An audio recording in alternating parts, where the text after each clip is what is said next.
Saya ingin langsung menghubungi Ketua Satgas SWI OJK Pak Tongam L. Tobing. Pak Tongam, tadi kita tahu memang ada beberapa penangkapan pinjaman online yang tidak terdaftar ini, tetapi rasanya seperti yang juga tadi saya baca pengakuan Anda itu baru sebatas di level debt collector-nya ya Pak. Jadi pelaku penagihannya, tapi belum bos besarnya pinjaman online ini. Ya, jadi tindakan hukum yang dilakukan oleh kepolisian saat ini sudah sangat banyak ya untuk melakukan penangkapan penyidikan terhadap para pelaku ini. Namun demikian tadi kita lihat dari beberapa penyidikan yang dilakukan oleh kepolisian memang banyak yang masih pada tingkat debt collection-nya. Dan kita harapkan memang para pelakunya bisa ditangkap karena memang dari data yang kita dengar bahwa memang banyak pelakunya di luar negeri.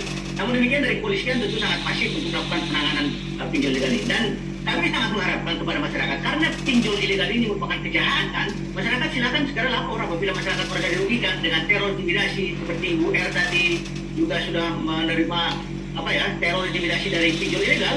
Kami mendorong untuk lapor polisi, jangan ragu karena kepolisian sangat profesional tentunya untuk menangani pinjol ilegal ini. Jadi pengalaman Anda mendampingi para korban begitu, apa biasanya? Kebuntuan itu ada di mana saja? Kebuntuan itu ada di berbagai sisi sih Kak Nana. Kalau berdasarkan pengaduan yang sampai kepada kami begitu ya. Seperti misalnya selain mengadu kepada kami, korban juga melakukan pengaduan ke otoritas jasa keuangan. Problemnya dari OJK jawabannya cuma dua kalau kata mereka. Satu, kalau di aplikasi pinjaman online tidak terdaftar atau tidak berizin, OJK akan kemudian bilang itu bukan tanggung jawab kami, nanti kami akan tutup saja aplikasinya, respon pemadam kebakaran. Lalu kemudian jika itu adalah aplikasi pinjaman online terdaftar atau berizin, proses untuk penyelesaiannya membutuhkan waktu yang cukup lama. Padahal tadi kita tahu bunganya adalah bunga harian.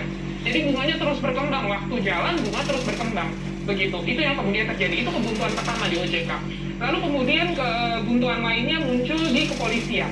Gitu. Ketika lapor di polisi, tidak semua aparat penegak hukum kita, aparat kepolisian kita punya perspektif yang clear soal pinjaman online. Banyak yang kemudian menyatakan bahwa, oh ini nggak ada aturannya, belum ada aturannya. Mereka sendiri mengakui itu.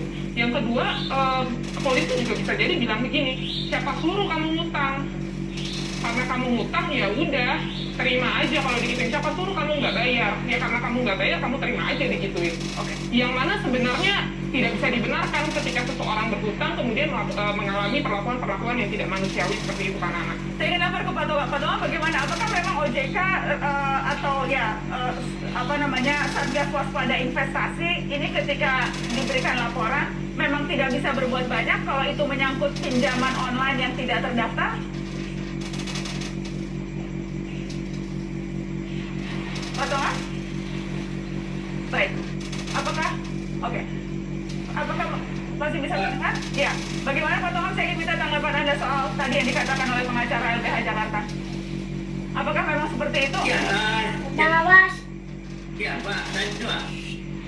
Kami selalu mengatakan kita harus pisahkan antara pinjol yang terdaftar OJK, yang diawasi OJK, dan pinjol yang memang tidak terdaftar di OJK atau ilegal yang memang tidak diawasi tapi diberantas.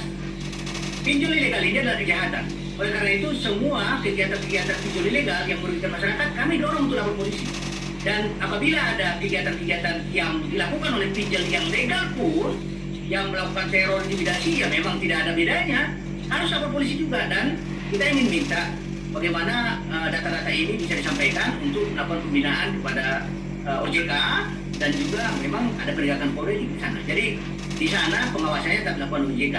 Ini penegakan politik ya memang semua profesi-profesi punya kode etik yang seperti kita lihat di API. Oleh karena itu penegakan politik oleh API.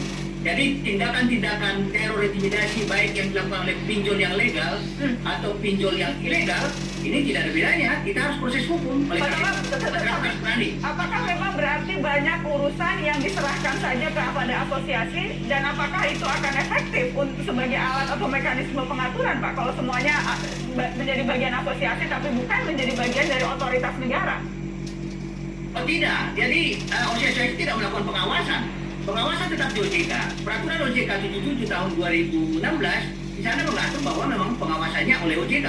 Semua kegiatan perizinan, pengaturan, pengawasan, bahkan pengenaan sanksi oleh OJK. Tidak ada kaitan antara pengawasan yang dilakukan OJK dengan API. API, seperti kita lihat contohnya ada Ikatan Dokter Indonesia punya kode etik. Mereka bisa melakukan kegiatan-kegiatan berdasarkan kode etik tentunya karena profesi.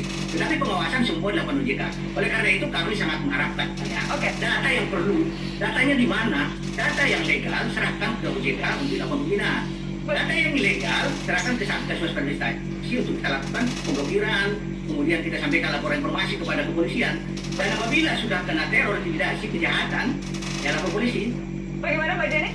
Ya, yang pertama saya agak bingung sih sebenarnya Kak Nana. Apa dasar pemisahan antara pinjol dengan term ilegal dan legal tadi? Kalau kita merujuk sebenarnya ke Undang-Undang Otoritas Jasa Keuangan, di situ jelas bahwa Otoritas Jasa Keuangan mempunyai tanggung jawab untuk mengatur seluruh layanan jasa keuangan.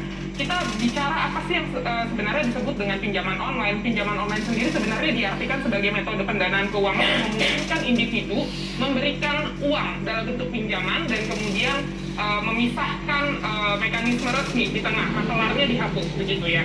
Jadi sebenarnya dia masuk dalam layanan jasa keuangan, layanan pendanaan jasa keuangan yang semuanya berada di bawah Otoritas Jasa Keuangan sebenarnya tanggung jawabnya.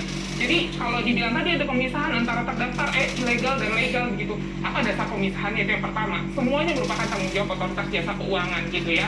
Lalu kemudian tadi kalau dibilang kami melakukan penutupan aplikasi. Tadi sudah kita bahas gitu, penutupan aplikasi tidak berlaku efektif ya, kemudian muncul lagi aplikasi-aplikasi baru dari perusahaan yang sama begitu. Jadi kalau dibilang itu sudah cukup efektif atau belum, ya enggak juga. Pun juga tadi misalnya dikatakan bahwa Otoritas Jasa Keuangan itu kemudian punya tanggung jawab terhadap aplikasi pinjaman online terdaftar misalnya secara penuh begitu ya. Perlu diketahui bahwa aplikasi pinjaman online ini karena semuanya berada di bawah tanggung jawab OJK, pemutusannya, penutupannya, semua juga berada di bawah tanggung jawab OJK. Oh, ada code of conduct dari asosiasi. Pertanyaannya, asosiasi punya mandat dari mana untuk bikin code of conduct atau kode etik ketika OJK melakukan pengawasannya? Gitu. Kita akan kembali setelah pariwara, tetap di Mata Najwa.